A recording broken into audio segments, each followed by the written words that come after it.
Universidade de Guarulhos realiza a terceira Conferência de Turismo. Dia do Veterinário é comemorado com palestra na UNG. Passeata contra a corrupção agita centro de São Paulo. Dia do Psicólogo é comemorado com lembranças. A vida com outros olhos. Cegos saem às ruas para fotografar. A não ser por necessidade, pessoas não costumam ter o hábito da leitura. Começa agora o jornal UNG.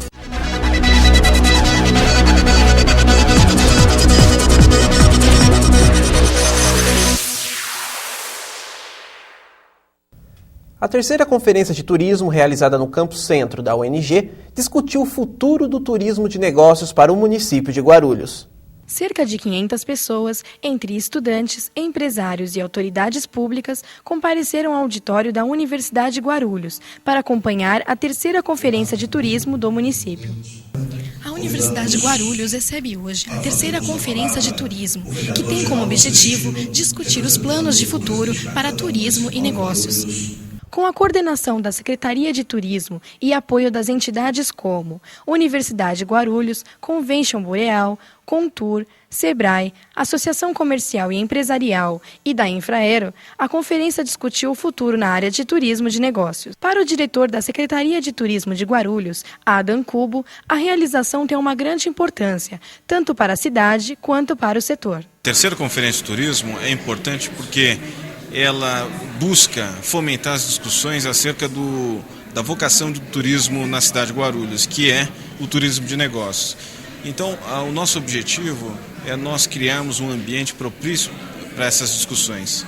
A professora de turismo da UNG, Vera Biojoni, falou sobre a importância da participação das universidades na formação de bons profissionais para o segmento. Nós da universidade temos uma das funções primordiais é sermos parceiras, porque nós é que vamos capacitar a mão de obra para trabalhar nessas empresas. Então, na hotelaria, nas agências de turismo, nas empresas de transporte. Então, nós vamos estar fornecendo a mão de obra. Então, nós temos que ter essa parceria e entender o mercado para formarmos pessoas capacitadas para esse mercado. De acordo com a consultora do Sebrae, Ana Cristina Alexandre de Souza, a empresa, uma das principais colaboradoras do segmento, tem forte atuação e contribui para o desenvolvimento na área de turismo e negócios em diversos municípios. O turismo é uma das grandes vertentes de atuação do Sebrae, porque ele abrange todos os pilares do desenvolvimento, que é o empreendedorismo, o fortalecimento da micro e pequena empresa, a inclusão social e o desenvolvimento local. O turismo, ele tem condições de abraçar todos esses pilares aos quais o Sebrae trabalha. Então, por isso, o Sebrae está sempre envolvido fortemente em todos os debates, iniciativas, ações e projetos voltados para o turismo, não só em Guarulhos, mas em todo o território nacional. Os participantes ainda puderam acompanhar uma série de palestras, entre as quais destaca-se a realizada pelo diretor do Departamento de Relações Internacionais do Ministério do Turismo, Pedro Wendler. Que a produção de um pacote turístico possa ser feita just in time, ou seja, tem duas possibilidades. A tecnologia hoje, as novas tecnologias, elas nos permitem fazer os pacotes de duas formas diferentes, pacotes flexíveis. O diretor ainda explicou a atuação e os planos do Ministério para o turismo de negócios. Nós temos a ampliação da oferta turística brasileira, que foi sempre muito pequena. Se nós compararmos, por exemplo, a Folha de São Paulo, Folha de Turismo, do ano de 1990 com a de 2000, nós vamos ver que os produtos turísticos mudaram muito pouco. E nós, com o programa de regionalização do turismo e o Salão de Turismo Roteiros do Brasil, que foi agora a primeira edição em São Paulo, na primeira semana de junho, nós conseguimos criar 400 novos produtos turísticos para o país. Então, nós estamos ampliando o nosso portfólio de produtos e disponibilizando tanto para o mercado nacional quanto para o mercado internacional. E para o chefe de gabinete da Secretaria de Turismo, Maurício Stanioff, essa parceria com as empresas é fundamental para que o projeto dê certo. Não existe turismo se não houver a venda desse turismo. E quem vende são as agências de viagens, o trade. Eles é que fazem essa movimentação. Então, se a empresa privada não estivesse aqui hoje, perde o sentido. Fica uma decisão de gabinete e uma decisão sem o amparo desses que de fato fazem investimento no turismo e de fato geram emprego e progresso. O Auditório F da Universidade de Guarulhos ficou lotado durante a comemoração do Dia do Psicólogo. Palestras com professores e vários profissionais que atuam na área foram essenciais na formação daqueles que vivem a dar atenção, ouvir e aconselhar sempre a busca do melhor caminho. Livros e cadernos debaixo da carteira. A aula, dessa vez, não precisou de anotações nem mesmo de consultas a livros. A atenção foi a única ferramenta. O tema não foi nada em especial. Freud, nem pensar. O discurso foi mais simples, a trajetória de uma profissão que saiu dos consultórios e invadiu hospitais, presídios e até departamentos de marketing, acreditem. É a psicologia. Reconhecida desde 1962, a profissão psicologia completou mais um ano de vida no dia 27 de agosto. E o parabéns a você, pelo menos na UNG, foi dado com muita festa. Uma palestra promovida pelos professores do curso, no auditório da instituição, relatou com detalhes a história da psicologia, inclusive a luta travada pelos profissionais da área durante a ditadura militar. Entre os palestrantes estava o professor Augusto Feidler, que durante a sua apresentação, que teve como tema a formação humanista do psicólogo na Universidade de Guarulhos, conseguiu arrancar apenas uma reação da plateia: olhares para lá de atentos. Quantos jornais, livros e revistas você lê? Essa pergunta sempre causa discussões e nos deixa muitas vezes sem respostas. Por que o consumo de leitura até entre os estudantes é baixo? Confira na reportagem de Leonardo Vaz. Em um mundo onde a comunicação, o conhecimento e a criatividade fazem a diferença, ler é uma obrigação. Não há sobrevivência no mundo civilizado sem leitura. Sempre quando eu posso, eu sempre me determino a comprar pelo menos um livro que os professores dão como paradidáticos por mês. Mesmo nas universidades, onde ler é essencial para a formação profissional, é raro, nos momentos de folga, ver alguém com um livro na mão. A maioria dos amigos nossos, assim, eles leem por obrigação mesmo. Eu não conheço gente que fala assim que gosta de ler, que pega um livro para ler.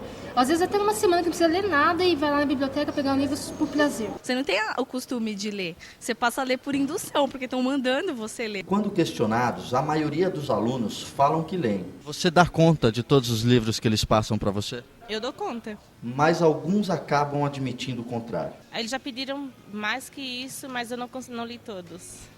Quantas histórias, aventuras e sabedoria existem nessas páginas? Apesar de tudo isso, é comum ver livros esquecidos nas estantes das bibliotecas. A pergunta é: por que as pessoas resistem tanto ao prazer da leitura? Mas o maior problema que eu acho é que o universitário ele vem de um curso médio.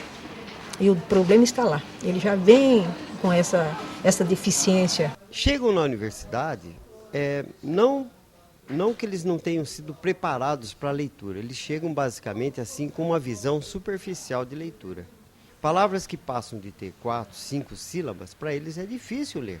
Aí, o que acontece? Lendo um texto, eles chegam à metade cansados. Isso, então, faz com que ele desista do texto, canse em relação ao texto e até passam a ter assim, uma certa restrição a ler livros. Para completar, a maioria dos municípios do Brasil não tem livrarias. De acordo com a Câmara Brasileira do Livro, elas estão concentradas em 600 das 5.700 cidades brasileiras, com média de uma livraria para cada 85 mil habitantes.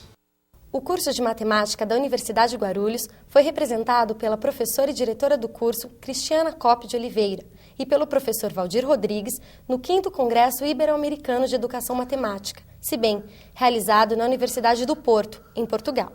Além de participarem nos grupos de discussões do evento, a professora Cristiane contribuiu ainda com a apresentação de trabalho, intitulado Memorial de Formação Inicial, Encontros e Despedidas na Prática Docente, e o professor Valdir com o título A Resolução de Problemas do Trabalho e Estudo em Resoluções de Problemas. A seguir, o Hospital da Criança recebe doação da Universidade de Guarulhos e renova sua brinquedoteca.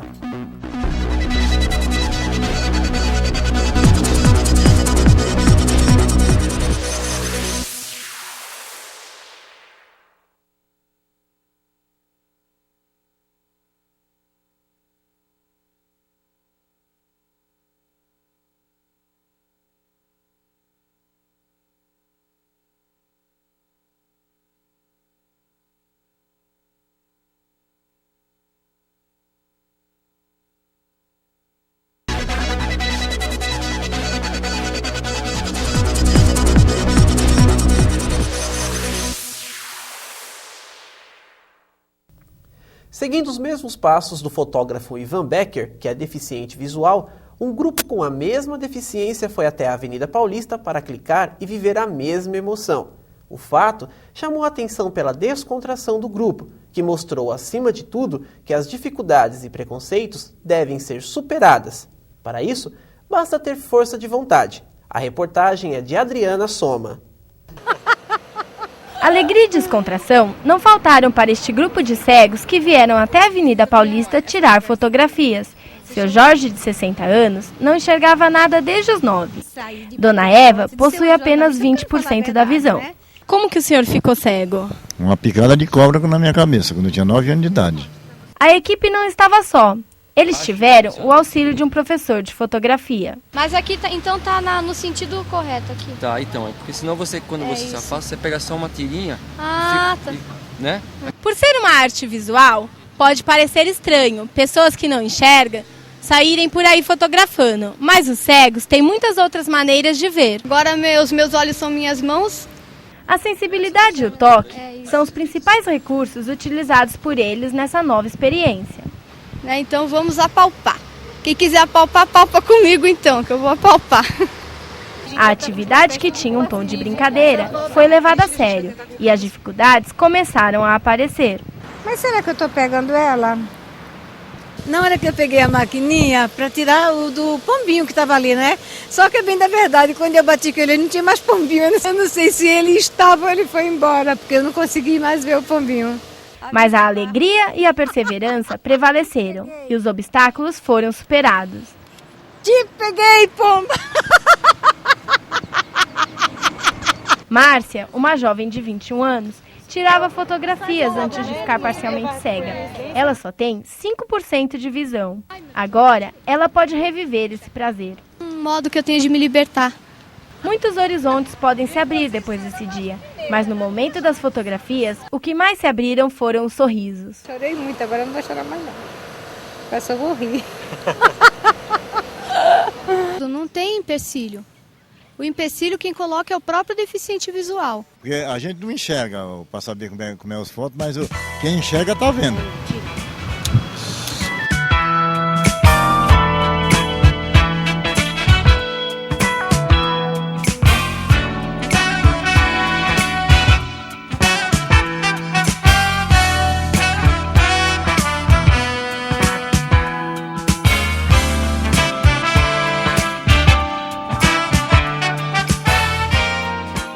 Com a palavra, o reitor.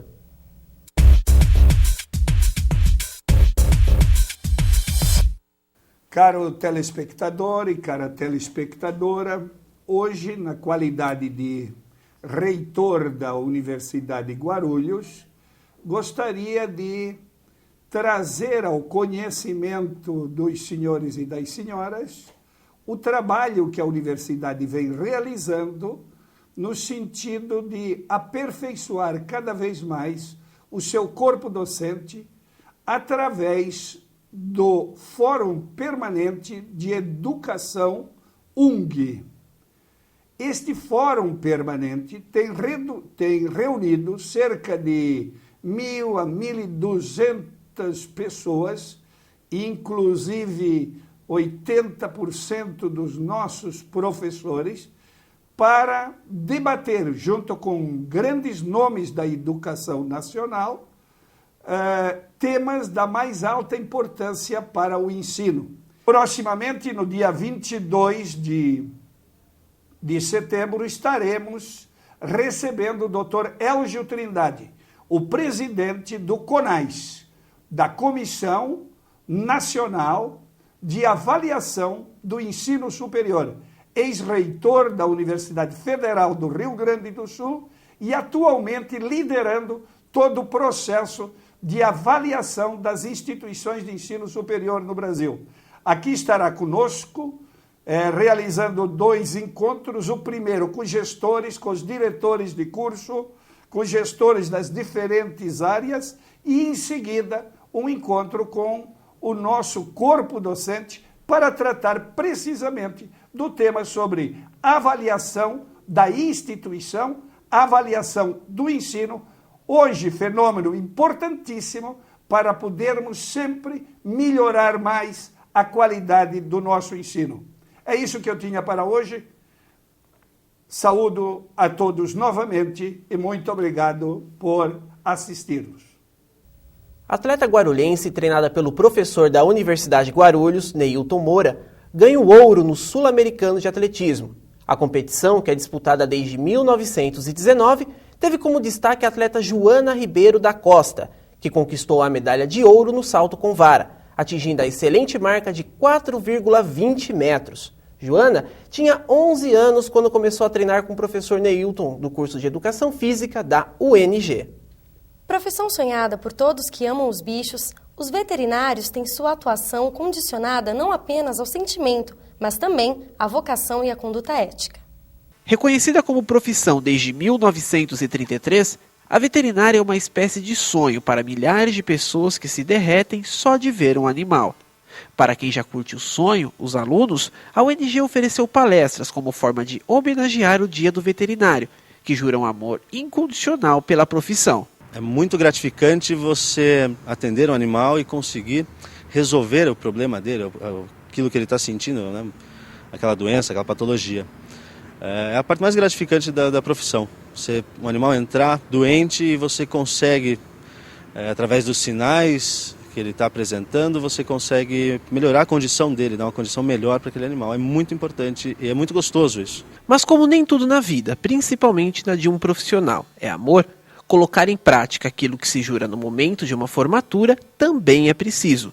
E foi isso o que os coordenadores do curso de veterinária da UNG procuraram mostrar aos alunos no dia 9 de setembro, quando se comemorou o Dia do Veterinário. Além da ética na profissão, tema da palestra dada pela médica veterinária Rosimeire Viola Bosch, outro assunto foi colocado em pauta pelo diretor do Hospital Veterinário da Universidade de Guarulhos, o médico Luiz Arthur Gilfrida. A vocação profissional. Profissão que, para quem gosta dela, traz um grau de satisfação e de realização muito grande, né? Eu acho que toda a profissão da área de saúde, quando a atuação vem de vocação, ela vem carregada de muita realização profissional, né? Eu acho que para todas as profissões o essencial é que você ame o que faz. E esse também é o pensamento da palestrante, que não esconde de ninguém seu sentimento em relação à profissão. Eu adoro a profissão. Se eu nascesse mil vezes eu seria médica veterinária. Confira ainda. O povo vai às ruas contra a corrupção.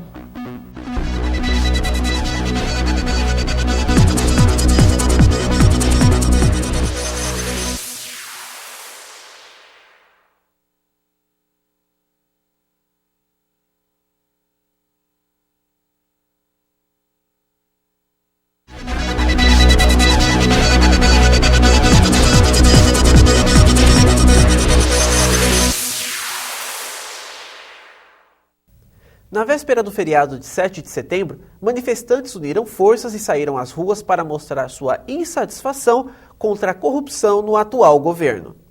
Véspera do feriado de 7 de setembro. Quem pensou que a atração do dia seria a peça em cartaz no Teatro Municipal de São Paulo, enganou-se. O que movimentou a capital foi uma passeata contra a corrupção e contra a política econômica atual no país, denominada Grito do Silêncio, que reuniu cerca de 10 mil pessoas, entre empresários, estudantes e trabalhadores.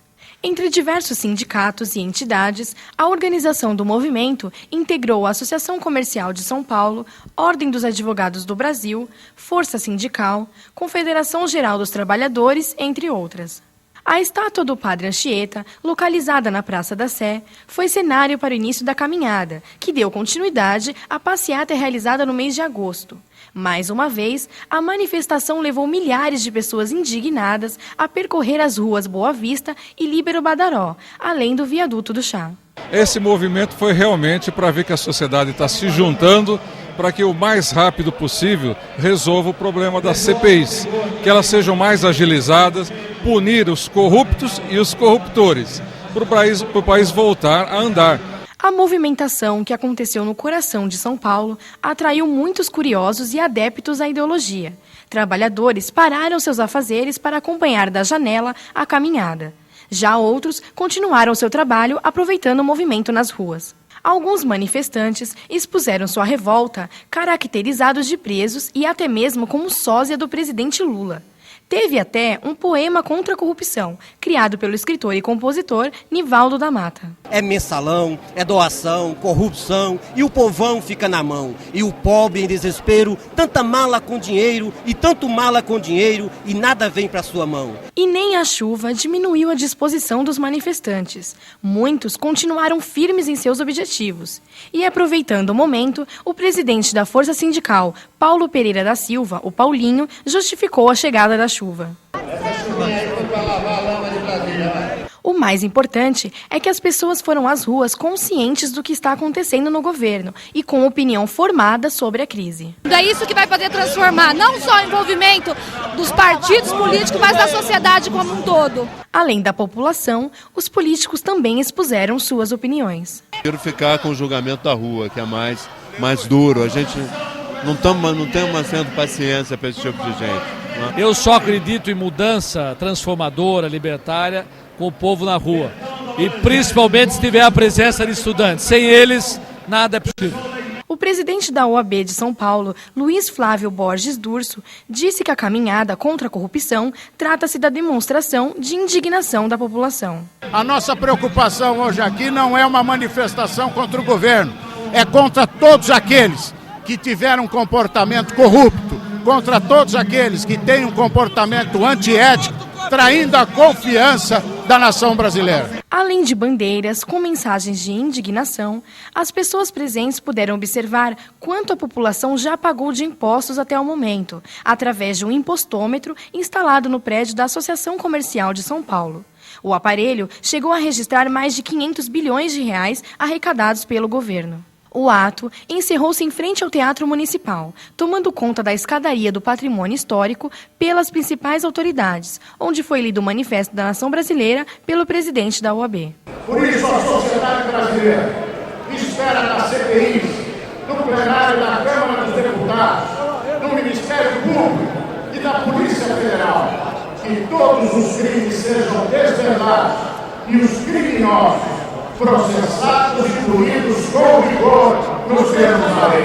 Durante toda a ação, o hino da independência foi trilha sonora para a passeata e os manifestantes cantaram com emoção.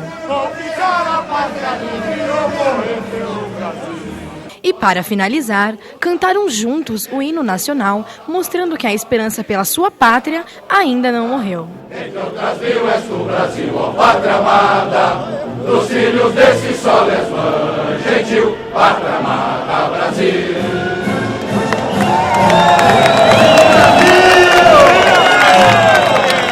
Você sabe o que significa imunidade parlamentar? Para nos responder a essa pergunta, convidamos a especialista em Direito Constitucional e professora da UNG, Raquel de Fátima Martins. Mas antes, vamos dar uma olhada no que as pessoas sabem a respeito. Você sabe o que é imunidade parlamentar? Não. Nem faz ideia do que seja? Não. Você sabe o que é imunidade parlamentar? Não, não sei. Nem faz ideia? Também não. Você sabe o que é imunidade parlamentar? Não. Nem faz ideia? Também não. Você sabe o que é imunidade parlamentar? Não. Nem faz ideia do que seja? Não. Nenhuma. Imunidade parlamentar é uma delegação feita pelo poder público para os parlamentares, onde eles têm uma imunidade legal, né, para uma certa proteção, para que eles não fiquem vulneráveis à mesma legislação do cidadão comum. A imunidade parlamentar é quando outro país abriga um governante. Obrigada. A imunidade parlamentar é uma prerrogativa, uma das prerrogativas que os deputados e senadores possuem, isso falando especificamente de Congresso Nacional, de âmbito federal, que os protege dentro das suas atribuições e suas funções legislativas. Isso se deve ao fato de que eles estão ali representando interesses do povo.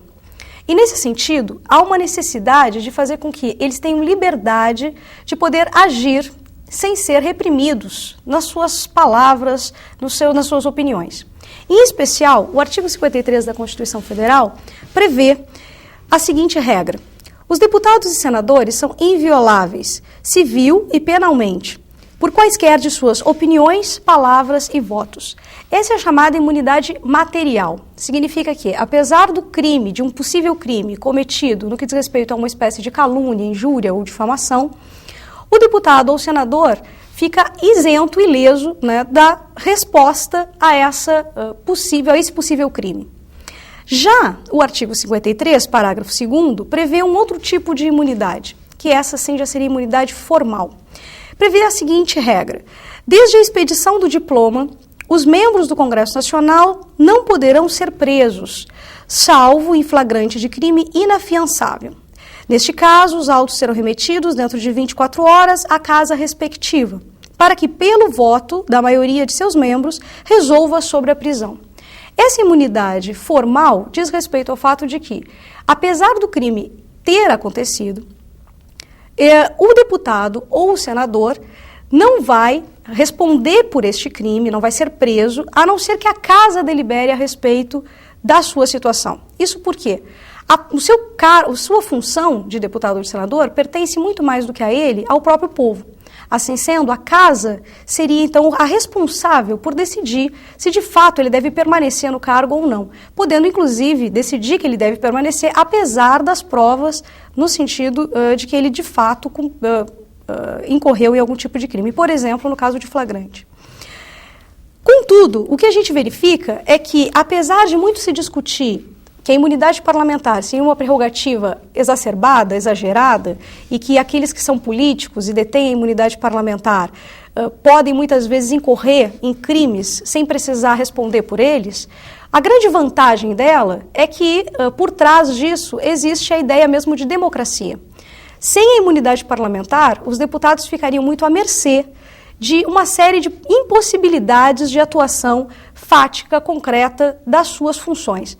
Por exemplo, defender interesses muito peculiares de grupo. Afinal de contas, sabemos que deputados, como senadores, assim como deputados estaduais ou vereadores, defendem interesses de grupos muito específicos. E na democracia, o que a gente vai verificar é que existe uma luta, um embate permanente entre esses grupos. Então, assim sendo, há uma necessidade de garantir a esses deputados e a esses senadores, no que diz respeito ao âmbito federal, essas imunidades.